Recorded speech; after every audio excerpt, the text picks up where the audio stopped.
Greetings and welcome to Word Magazine. This is Jeff Riddle. I'm the pastor of Christ Reformed Baptist Church in Louisa, Virginia. And today is December the 31st of 2022. So this is the last day of the year 2022.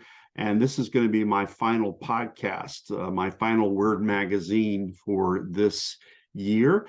And in this final Word Magazine, I want to offer for you a review of a new book, which I think will serve as a very important resource going forward for those of us who know and love and make use of the traditional text of the Greek New Testament, the so-called Textus Receptus. And this work is He Kaine Diatheke, the Greek New Testament Textus Receptus Reader's Edition, published by Grange Press, which is the imprint of the U.S. Presbytery of the Free Church of Scotland Continuing. And this was published in 2022. In fact, it was just completed a couple of weeks ago and arrived hot off the presses. And one of the editors kindly sent me a review copy. And so before the year ended, I wanted to give a review of this book. I'm very pleased with it. It looks like it was a labor of love. It's a really excellent quality book, not just in its physicality, but also in the content. It's very pleasing, and there's really nothing else like this. There's a great need. There was a great need for such a reader's edition, and if you're not sure what a reader's edition is, we'll talk about what that is as we examine the book. And that need has been very ably met by this new resource. So for this review, I want to do two things. One is I want to just show you some pictures that I've taken in a PowerPoint of the book so you can look more carefully at it as it appears, as it is sort of physically. And I thought it might be easier to look at pictures versus sort of holding up here on video. So I put a PowerPoint together for that. And then after we've looked at the book sort of from a physical perspective, I want to offer just a reading of a draft of a more formal book review that I have written, and I hope that I will submit this book to this book review to a theological journal, and it'll eventually appear there. But let's start off with just taking a closer look at the book, and if you'll bear with me for just a second, and let me pull up this PowerPoint, and here we go. Yeah, let's take a look at some of these pictures that I took of this book so that you can get a closer look at it. Again, the book under review is He Kaine Diatheke, the Greek New Testament Textus Receptus Reader's Edition, published by the Grange Press out of Taylor, South Carolina in 2022. And the book is about 600 pages in length. And so here is the way the book looks. It's a classic black hardcover. It has a nice ribbon with it. And you can see there for the title, it's in nice gold lettering, the He Kaine Diatheke, the Greek New Testament Textus Receptus Reader's Edition. And here is a look at the spine of the book. We have the title there at the top and the Reader's Edition towards the center top. At the bottom, the imprint, the Grange Press. And so you can see it's not a small book, if you see in comparison to my hand, but it's very portable, very easy to open up, very easy to carry about. But it's got some heft to it as well. It's really a well-crafted book, just as physically a book. It's a very attractive, handsome book. Just to get some comparison, this is me holding up the Reader's Edition of the Textus Receptus alongside of my copy of the Cambridge turquoise edition of the KJV. This is my preaching Bible. And it's kind of long. It's kind of like the Allen Long primer. And so you can see it's roughly the same size. Of course, my Bible has got the Old Testament and the New Testament, my preaching Bible, on the right there. Whereas the Reader's Edition is just the Greek New Testament, but it also has, as we'll see, extensive marginal notes containing explanations and glosses on less familiar words in the Greek New Testament to aid in the fluidity of reading the Greek New Testament. And that's why it's called a Reader's Edition. And just for some further comparison, here I've placed it alongside of my copy of the Robinson-Pierpont New Testament in the original Greek Byzantine text form of 2005. And this Byzantine text form also just has the Greek New Testament, and you can see that they're roughly the same size. So if you have the Robinson Pierpont New Testament Byzantine text form, you can see that this Reader's Edition of the TR is roughly the same size as that. And here is opening up to the title page. Again, He Kaine Diatheke, the Greek New Testament, Textus Receptus Reader's Edition. And then you see that the editors have informed us that the text of the New Testament itself is that as prepared by F.H.A. Scrivener, featuring the preface to the 1633 Novum Testamentum Graece, translated from the original Latin. And so this is, again, quite a resource. The most widely used printed TR is that's published by the Trinitarian Bible Society.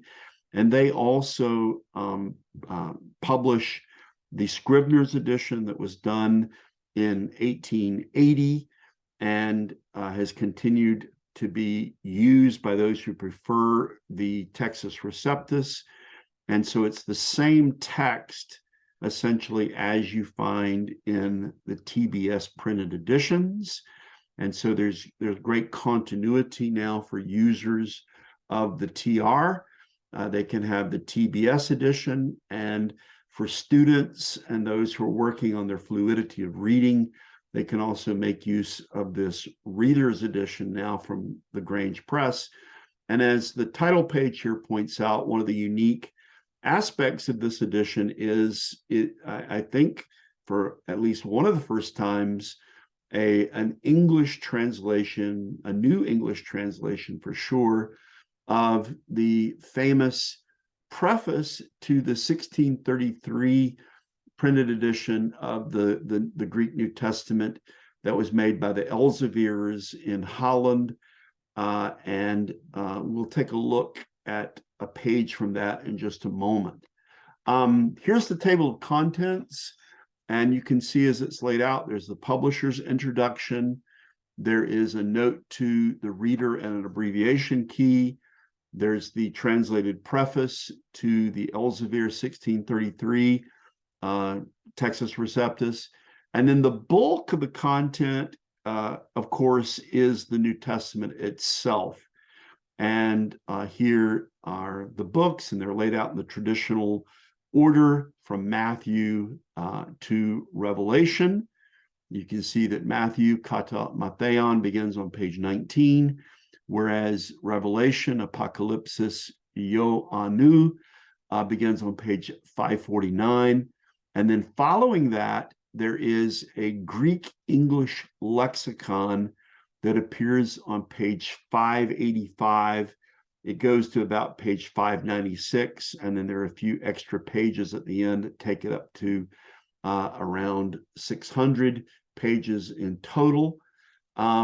Here is the opening page to the publisher's introduction, and this is a really very valuable resource in and of itself. It's just a couple of pages in length, this publisher's introduction. Again, it begins on page 7 and goes to page 11. So it's only about 4 pages or so. But this is a really nice succinct explanation of the purpose of this resource.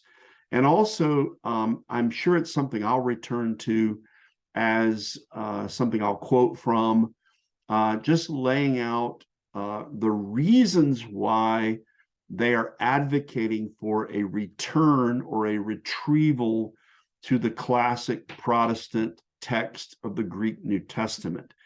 And it's stated so clearly and so forthrightly by the publishers. I'm sure that it will cause many of the critics of confessional bibliology, the critics of the TR, to clutch their pearls as they read some of the forthright argumentation in this publisher's introduction. But it's very well done, very well stated. And I'll give a couple quotes from it in a few moments when I read the draft of my review.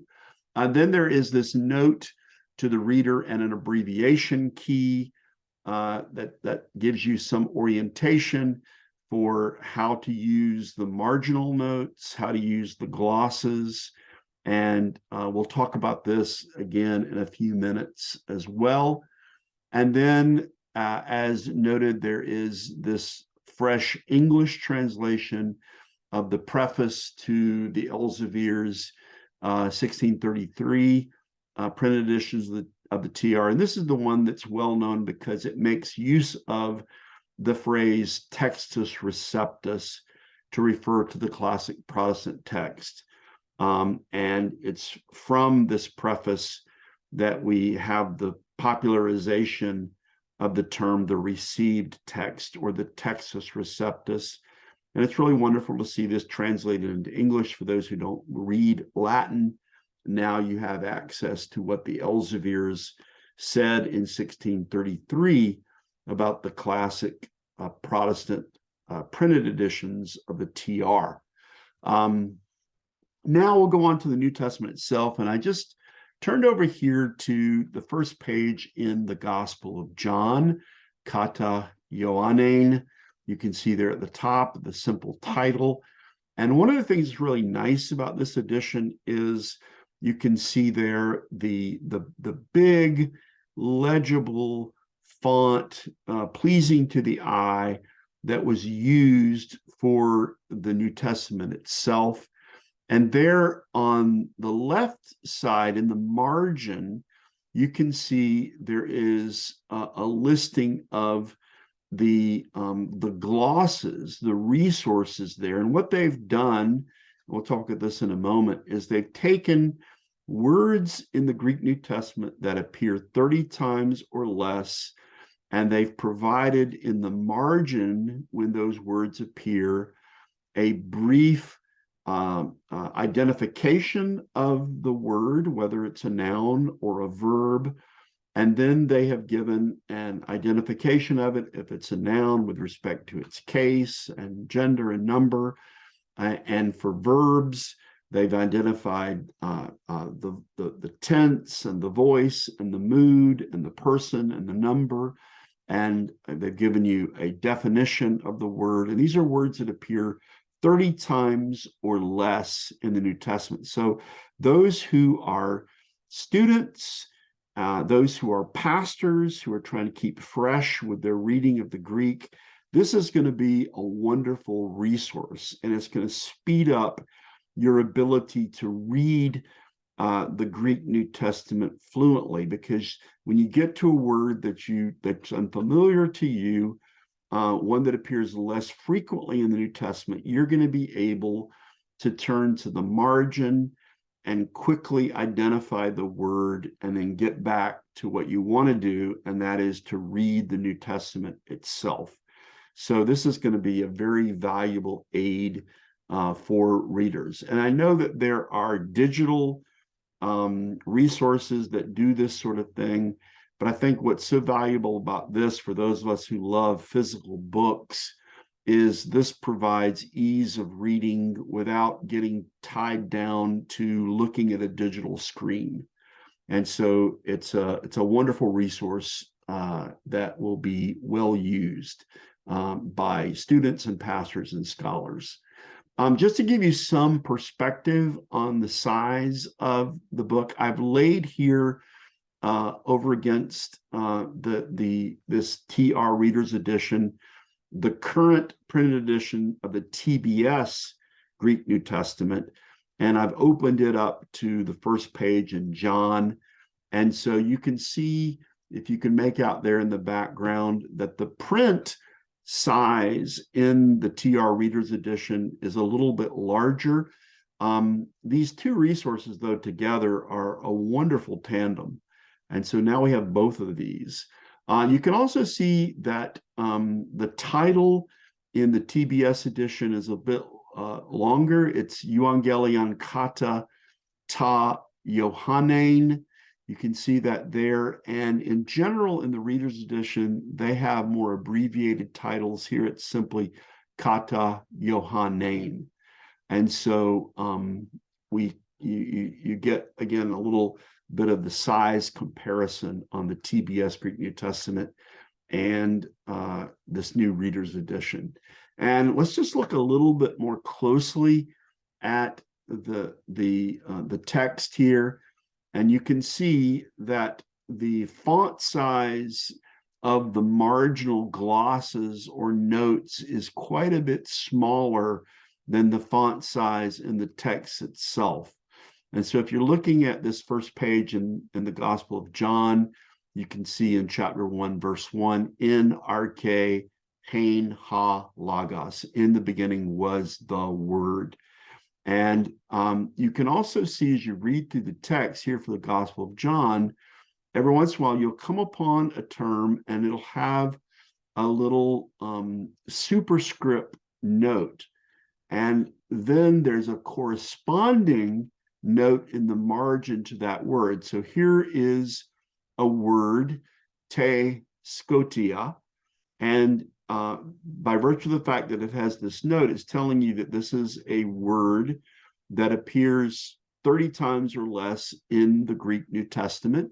And we can look up here, and here's the standard word, scotia, that it's a noun, that it's a dative, singular feminine, and that it means darkness. So here in context, te scotia is the root word scotia, which is a noun, and it appears in the dative, the singular feminine form, and it means darkness. And if we're reading it, we're in verse 5. It's got verse notations within the text.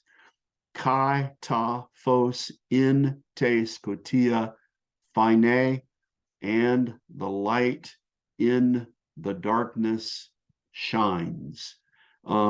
And so, again, if you didn't know te scotia, you can very quickly identify it.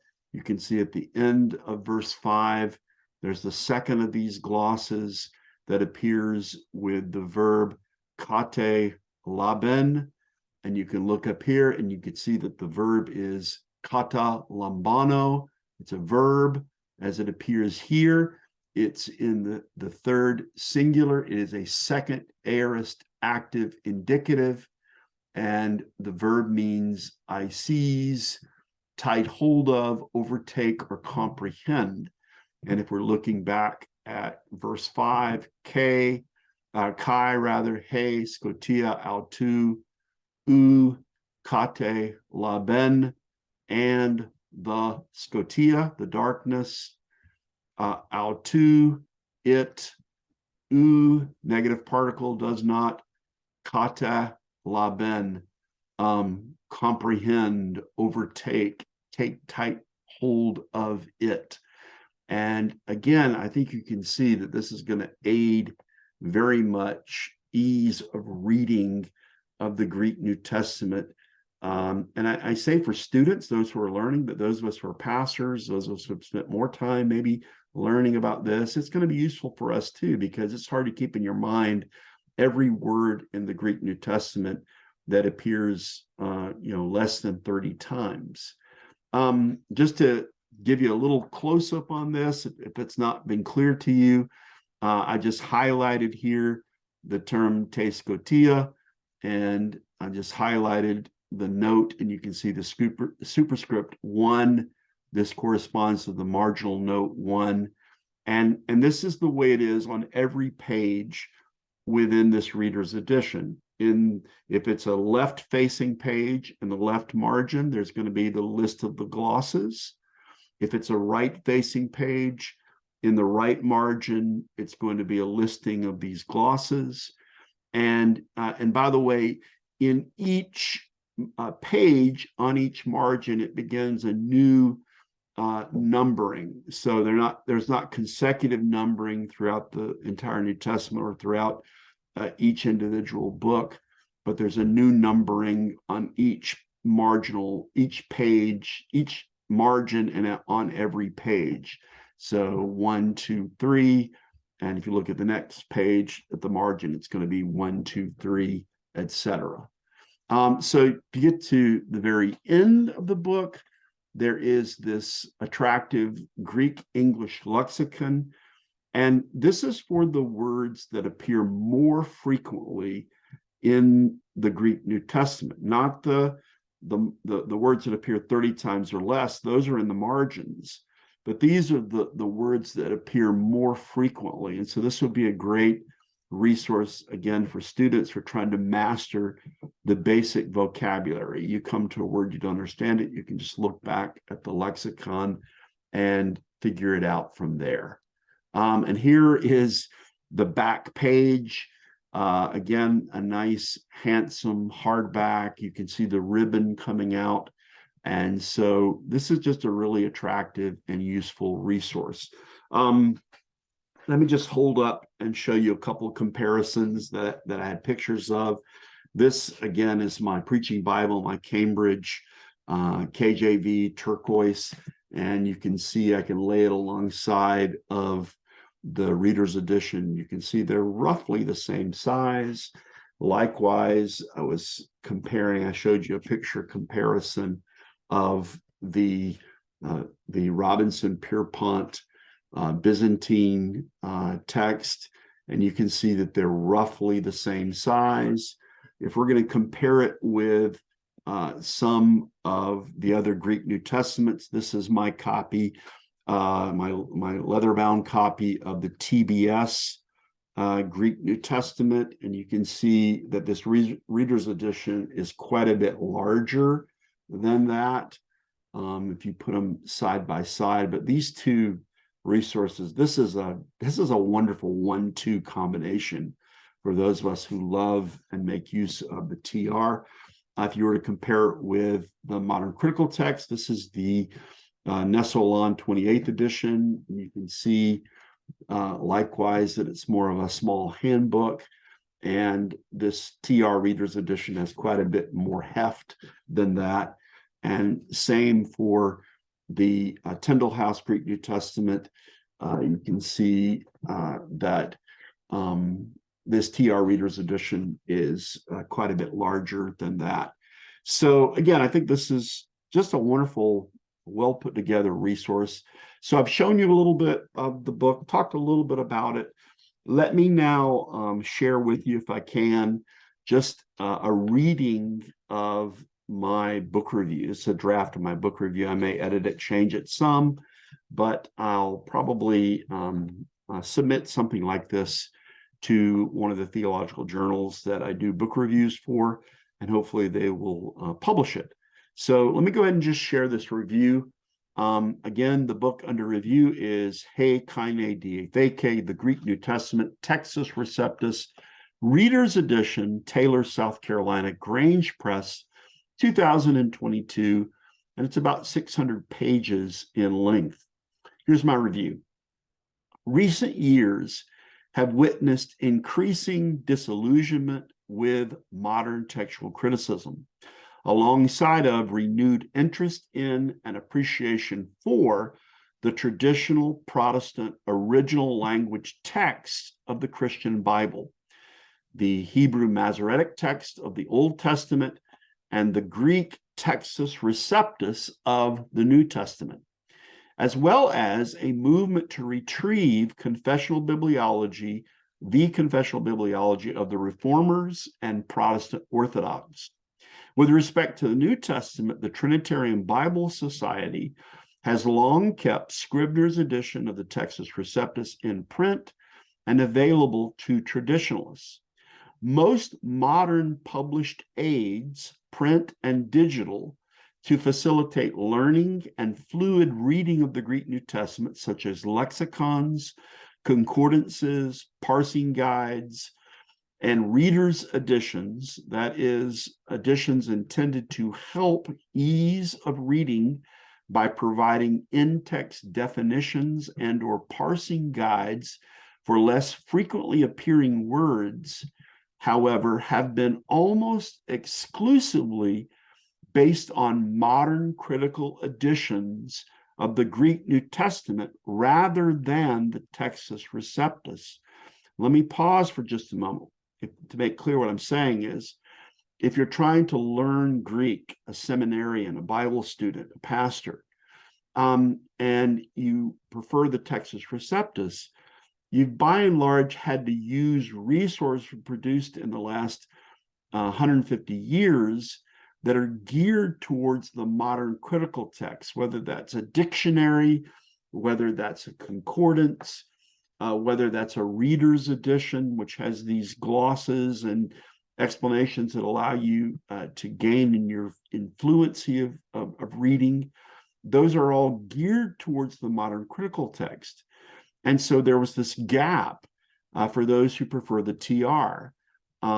We didn't really have, we still don't have very many lexical aids that are in print, current aids, things printed in the last 150 years that are geared towards the TR. Now, this gap has been addressed by Grange Press, the publishing imprint of the Presbytery of the United States Free Church of Scotland, continuing in its release of the first ever reader's edition of the received text of the Greek New Testament. This handsome book will no doubt prove a highly valuable tool for students, ministers, and scholars who prefer the traditional text of the Greek New Testament and desire to increase their knowledge and reading ability of it. Let's look at the content of the book. The content of this work consists of 5 parts. First, there is a publisher's introduction, which speaks with refreshing clarity as to their reasons for producing this work. Again, it's on pages 7 to 11. The introduction begins, quote, "The Holy Scriptures stand unmoved, unaltered, and unbroken throughout human history. Despite the mischief of Satan and the onslaught of a hostile world, the Word of God abides like a bulwark impervious to crashing waves," end quote, page 7. And I like the fact that they boldly declare that there are spiritual issues involved with the texts of Scripture. The introduction continues, quote, "In recent times, advocates of the modern critical text had convinced many ministers that they should not read and run, but rather halt and hesitate," end quote, page 7. In contrast to the uncertainty of the modern critical approach, the introduction affirms that the authentic text of Scripture has been reliably copied, faithfully committed to the church, and providentially preserved by God. And they make citation of Westminster Confession of Faith, chapter 1 and paragraph 8.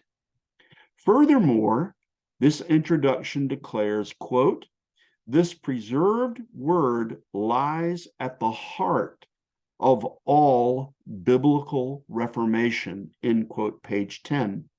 Adding, quote, "The publishers of this edition of the Greek New Testament appeal to our Reformed and evangelical brethren to return to holding fast the received text of Scripture," end quote, page 10. So it's a heartfelt admonition, invitation to fellow Reformed and evangelical brothers to return to the classic Protestant text of the Bible.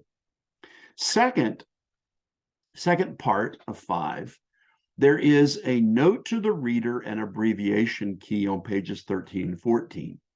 Here the editors state the goal of this work as they write on page 13, quote, "This volume aims to enable students to sit down and read a few chapters of the Greek New Testament in a manner similar to reading his English Bible," end quote. They point out that the student must first learn the grammar of Koine or Hellenistic Greek and then begin to master the vocabulary. If he learns the 300 most commonly used words, quote, he will acquire 80% of the total vocabulary, end quote, page 13. The remaining 20% of the words in the Greek New Testament appear 30 times or less. This reader's edition supplies in its margins a gloss for those words appearing in the Greek New Testament 30 times or less. Thus, quote, "This apparatus enables the student to concentrate on reading without the deterrent of constantly consulting a lexicon," end quote, page 13. The third of 5 parts of this work. Third, this edition provides a New English translation of the original Latin preface to the influential 1633 Greek New Testament Textus Receptus, published by the Elseviers in Holland. This is found on pages 15 and 16 of the work. This preface includes the now famous declaration, quote, "You have therefore the text which is now received by all. In Latin, textum ergo habes nunc ab omnibus receptum," end quote, page 16. Fourth, the main content of the book consists of the Greek text of the New Testament itself, following the traditional order of books from Matthew to Revelation. This is found on pages 17 to 584. Obviously, the bulk of the work is the New Testament itself. The title for each book appears in large, bold print in minimal form. For example, Romans is simply labeled "To the Romans." And we can compare this, as we did with the Gospel of John, to the TBS edition title for Romans, which is the Epistle of Paul the Apostle to the Romans. But in this reader's edition, it's simply "To the Romans." The New Testament text itself is printed in a relatively large, pleasing, and easy to read font. And according to the front matter, it follows the traditional text as prepared by F.H.A. Scribner. In-text versification appears for each verse, as it also does in the most recent TBS printed edition of the TR. Noted previously, glosses are provided for each word, which appears 30 times or less. These glosses are printed in a smaller font in the side margin on each page. Each word with a gloss is labeled with an in-text identifying number corresponding to its marginal number, where the reader may find a brief definition and parsing guide for this word.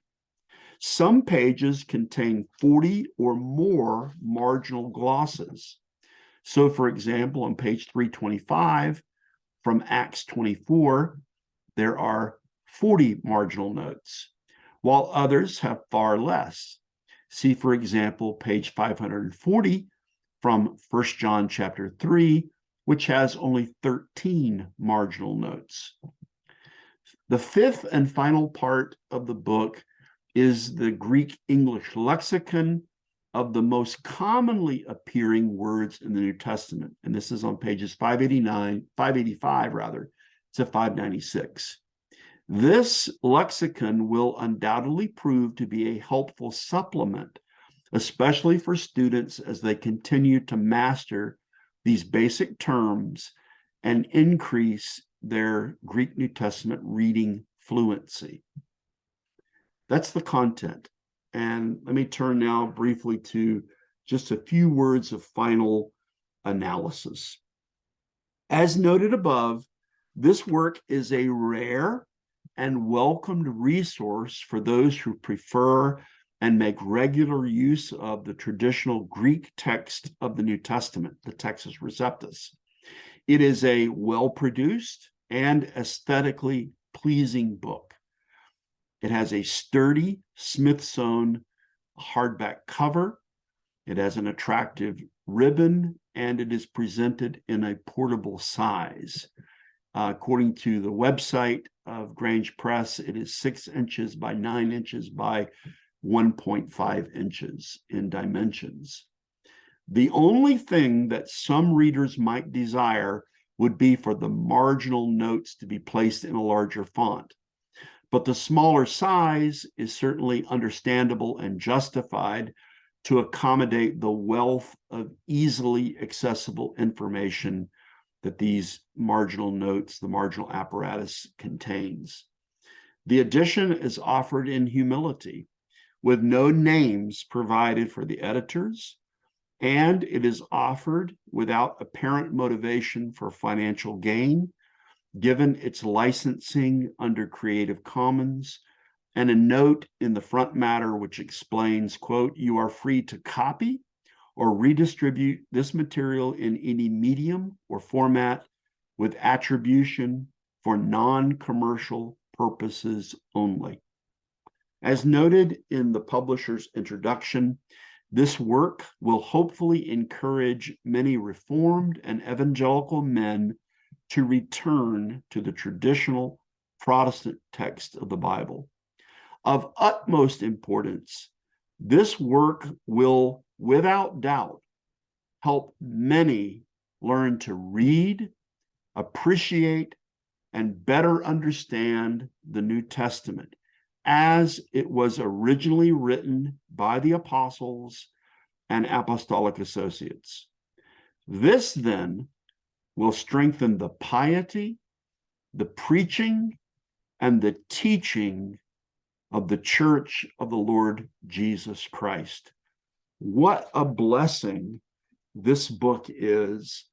What a blessing I believe it will prove to be for future generations who will take it up and read it and learn better the Greek New Testament. Well, with that, I'm going to bring this edition of Word Magazine to a close. I hope that the content of this review has been helpful for those of you who are listening. If you're interested in getting a copy of this book, you can simply Google Grange Press, Greek New Testament Reader's Edition, Textus Receptus, and I'm sure you'll be able to find it. I think right now, the cost of it, I think, is about $35.